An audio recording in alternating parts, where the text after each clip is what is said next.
What I have found over time, because my altar has evolved so many times, the different paths I was on, I started out in Wicca, then I transitioned from that and went toward more of the left-hand path. Hello, beautiful creatures. Welcome to my channel. I am Aradia, the Witch of Dark Light, and I hope y'all are doing well. This video, I wanted to talk about altars. Specifically, like the transitions that you go through when working with altars, from your beginning of your path and even on to the more advanced. So many of us, when we start out on this magical path, on this spiritual path, on this path that we want to dedicate and devote ourselves to magic and becoming more spiritual, we decide in our minds that we are going to do all the things that we can do that helps us with expressing those types of or forms of spirituality. And a lot of that is altars and what type of altars you work with. How do you set up your altar? Is this the right direction? Are you putting the right things on your altar? All of those things are asked in the beginning. An altar is a sacred space or place that is used for ritual, devotion, divination, and more. When you start out, you want to get all of the things right on your altar, right? You're putting, and for some that may be the Wiccan path, where you have the left and right side, each of the sides dedicated to the god and the goddess, and you set it up properly. Or you're just eclectic and or pagan, and you just you're guided by those things that represent your path. I've learned that I don't have to be so focused, because a lot of times when my main altar at least, was not clean, or not that it was like dirty, but sometimes I didn't feel like sitting at it. It wasn't that I was in a bad mood, but the energy shifts throughout your home, and it shifts with you, and energies are different daily. So sometimes you're not going to feel like going to sit in this area of your home. And what I have found over time, because my altar has evolved so many times, the different paths I was on, I started out in Wicca, then I transitioned from that and went toward more of the left-hand path, and all of those things. And I'm coming to a state in my path that I feel more comfortable with, not necessarily saying I'm this or I'm that, but being comfortable with the way that I devote myself to spiritual evolution. And a lot of that is, or has been, the way that I work with my altar, especially now with what I'll share shortly with the different changes. So having an altar is important, but it doesn't necessarily mean your altar cannot shift. It doesn't necessarily mean that you can't have more than one altar space. It doesn't necessarily mean that you have to have all of these specific things on your altar. Your altar should be dedicated to what makes you feel connected. This is your altar space. If you are on a path, for example, Wicca, learn the basics of that altar setup, but also create another altar that allows you the freedom to express yourself. I have different areas of my home that is dedicated for certain things. So I have a couple of altar spaces. And what's an altar space, first of all, to me? An altar space is this place in your home that you find this certain resonance, that you are comfortable with working with spirit, comfortable with prayer, comfortable with meditation, comfortable with lighting that candle or doing some spell work. Altar spaces can look different for everyone. So when I have altar space, when I say altar spaces, for me, it's because I find myself continuously going to this one area of my home or different areas of my home and doing specific things in each of these areas. So it won't necessarily be like an altar setup, but it will be things that I do specifically in this space. So a lot of times I find myself when I wake up, I get the day started and I'll find myself saying my prayer in the living room, not where my main altar is at. So then, it's become this thing, this ritual thing, but it's in the living room. And it's funny because I have like an incense holder on the stand that my television is on. So it's funny. I'll go pick it up, light it, and I'm standing right there. It's like I'm like the TV is my altar, but it's not. It's just this area of the living room where I am speaking those things intentionally every day. And even in my kitchen, I have a place that is dedicated for certain things. And a lot of that is prosperity magic and abundance and finances. So for some, I don't know if it's a feng shui thing or naturally the energy, the resonance, the vibration is centered in this area, or it's just something that I'm led to feeling like this is the right place for that thing. So you don't have to. Altars are so diverse. Again, remember, if you are in a specific religion or culture, you do have to take those things into consideration.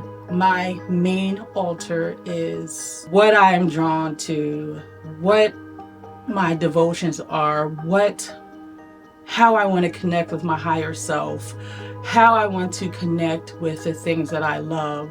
So you'll see some of that over there. I did a little cleaning and shifting around. That is one of my altars. I have, if I actually had to count, so I have 1, 2, like right up, I don't know if you can see it, up here is, it is dedicated to Hecate, because she is forever present in my life. I work with other spirits and deities and beings, but she is like, how you have that family member that is always there. They're a part of your family no matter what, right? So I have her altar space up there. I have about 7 or 8 altar spaces throughout my home. Maybe one day when I tidy up everything, I'll go through and show you what that looks like. Because I have my ancestor altar set up, which is quite personal to me. Some things I learned over time. The first thing I would say is, don't be so caught up on, I love the aesthetics of things, so I will 100% be guilty of that, but let it be something you love. So if you feel that you need to do this altar a certain way for the path that you're on, create another altar space that is all about you, all about your zodiac sign, all about the planet that rules you, all about your higher self, all about the things you love, your hobbies. Let that be a space dedicated for you, because this is what altar spaces is all about. Devotion not only to deity, but devotion to your spiritual path and who you are. So keep in mind that altars are all diverse, and you can go all out and do as many altars around your home as you desire. Have that one altar if necessary that is in alignment with the structure of whatever religion or path that you're on, and then have at it with other altars around your home so that you can incorporate the things that you love. Santa Muerte La Roja.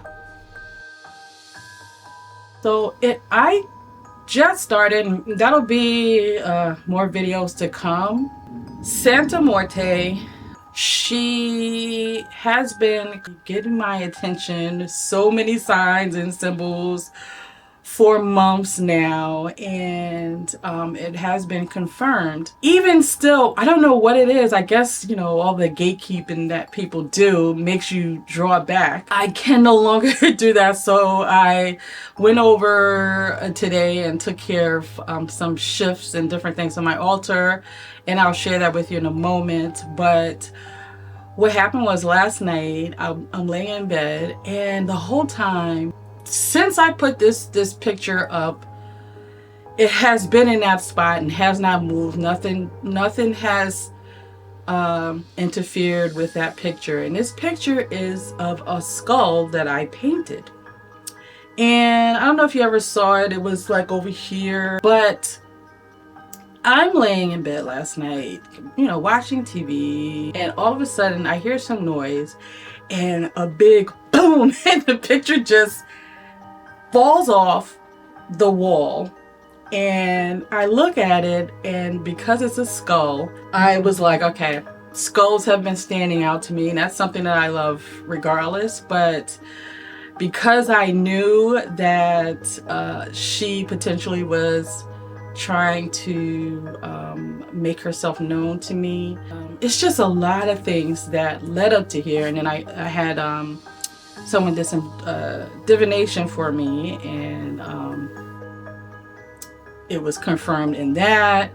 So it was like the final draw when that, and there was no reason why the picture should have fell. It was completely knocked off the wall, and it made this noise like it was an earthquake. So I get out of bed, and then I was like, okay, I took the picture up. I was like, all right, tomorrow I have to do this. So what I did was I researched. I have been researching, but I researched further, like different prayers and things, because the Santa Muerte La Roja is what was told to me that I should work with, and that was who was trying to communicate with me, or just making her presence known. I don't want to say trying to communicate with me, but just making her presence known. So that is the path that I'm beginning to work on to build a relationship. I like to set some sort of devotion and build a relationship, just because this is very new for me. So before I purchase anything, I start out with a printout of Santa Muerte, and I place it on my altar over there. And I have some incense blend that I use that has roses and things like that I felt drawn to use. And have a candle lit over there, and I have a little skull over there that reminds me of Santa Muerte. So I put those things there on my altar, and that altar is just dedicated to more or less the things that represent me. And once I have this relationship built, and what Santa Muerte begins to communicate with me that she loves and likes to have in her space, I will then, after that, devote a space specifically for her. But this is the beginning of a relationship, and I want to understand her energy and understand how to work with her. It's been a while since since someone or a different energy has come into my space. So, and it's very befitting with everything that has transpired in my life the last year or so, and the timing and everything is makes sense. So that is well, there's other, I don't know if you can see it, but on that altar I have my career candle going. I have my Venus representation. I have another healing candle going. So essentially it's like a little working altar, but it's more dedicated to the immediate things that is going on currently in my life, and also to build a relationship with, anything new entering into my life, and that currently is working with Santa Morte. And at this point, a lot of things I don't do because, or don't share because gatekeeping, but I really don't care, because when Santa Muerte is making her presence known in so many ways in my life, that's what matters most, not what people say. I wanted to share what altar spaces are and what they should mean. It shouldn't make you feel like you are lesser than because you don't have this type of altar, or you aren't doing what you're supposed to be doing because you don't have this type of altar, or you don't even have a dedicated altar space. You're always doing something all over the house. You should not feel, this is not, in magic and spirituality, this is not the thing that you should be focused on. Those things will come. You will be led and guided to do the things that is necessary for your path, not what anybody else's path is. Whatever your personal gnosis is for you, this is the thing that you do. So wherever you feel comfortable in your home, even if you don't have an altar, call it your altar space. Sit there, say your prayers, speak your intentions, and if you desire to set up this immaculate altar space, set that intention and speak it, so that it can manifest. Yeah, that is it. That is all I wanted to share with you. Please like and subscribe.